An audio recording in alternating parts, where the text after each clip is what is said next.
Thank you, Steve, for sitting down to talk with me today. I guess let's just get right into it.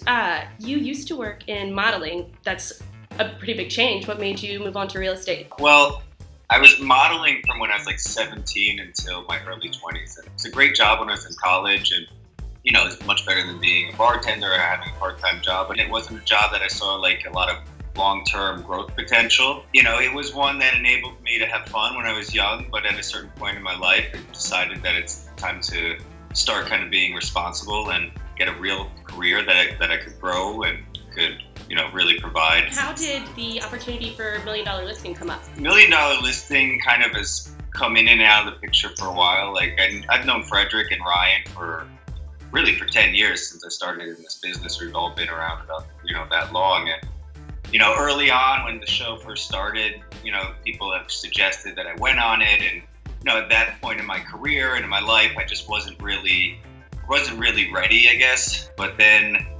last season for season 6, when a cast member left, kind of the conversation started again. And I said, you know what, like the show was such a success. The world has changed. Everything's changed in terms of how we're marketing, social media, and the ability to kind of like, reach customers across the world really through this platform, that I thought it would be, it was just the right time that it came back in my life, and I was approached, and I went with it, and they ended up, I guess, liking me enough to cast me.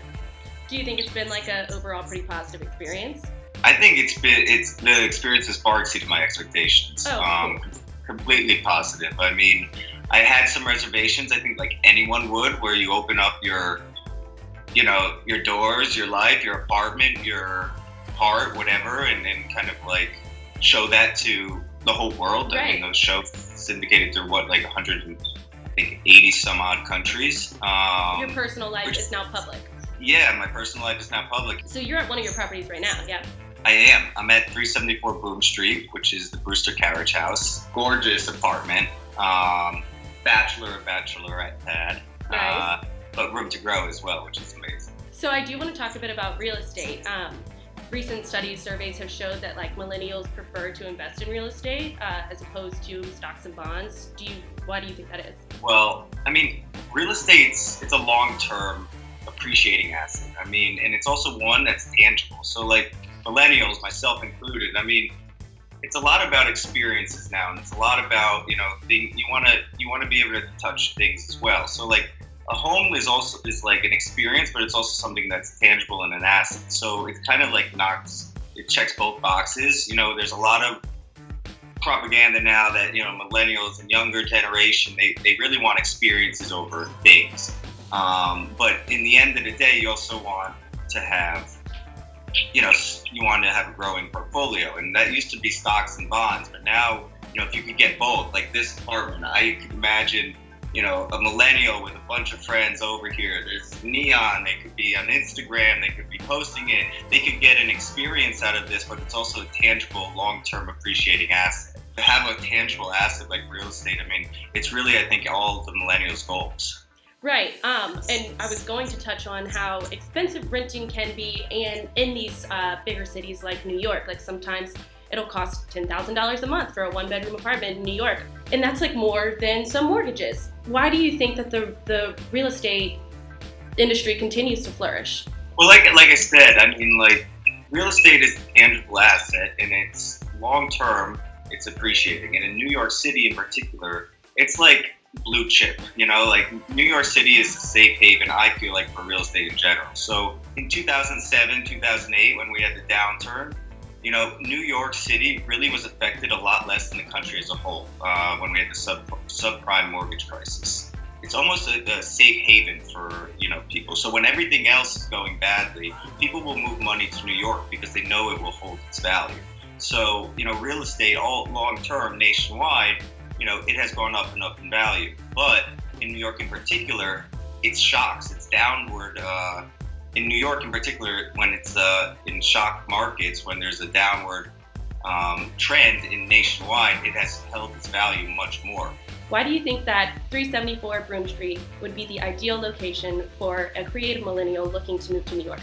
It's in Nolita, which is one of the hottest areas downtown in New York City. I mean, this area from 5 years ago to now has completely changed. You have amazing restaurants, amazing food, retail shopping. It's central to really everything happening downtown. You have nightlife, you have transportation, you have ability to get kind of uptown, east and west, all within a really close radius.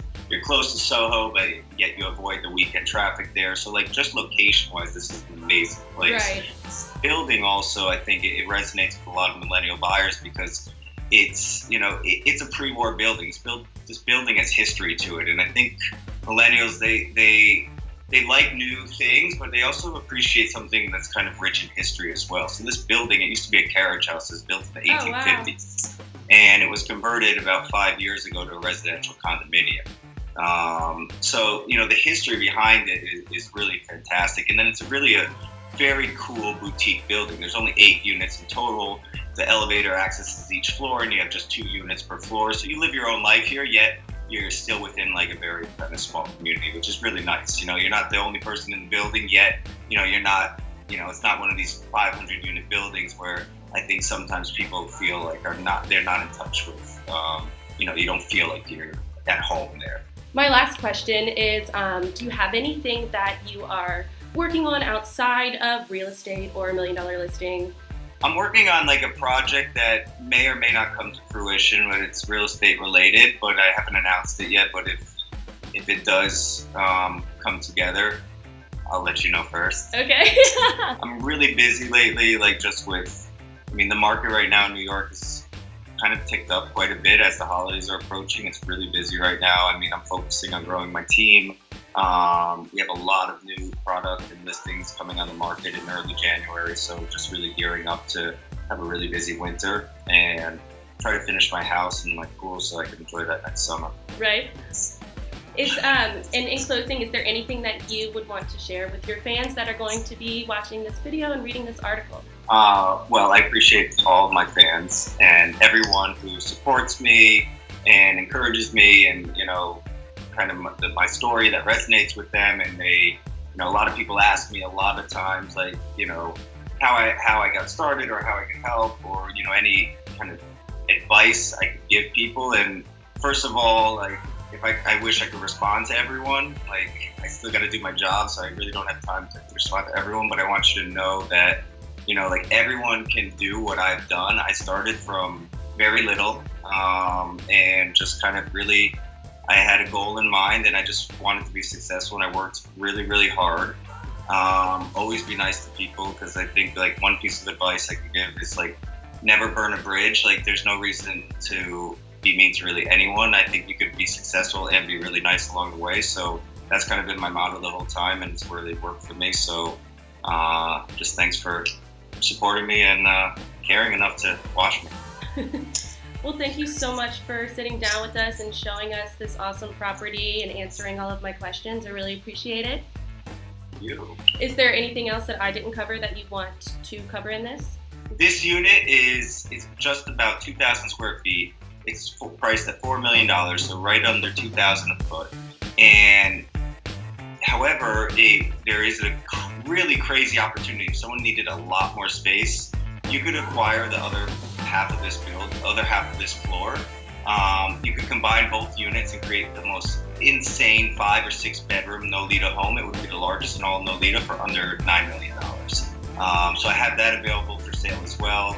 So really, if you have like that millennial that really thinks they're going to grow and wants to make room for a big family in the future, that would be the ultimate kind of like Nolita pad. There would be nothing like it on the market. Awesome.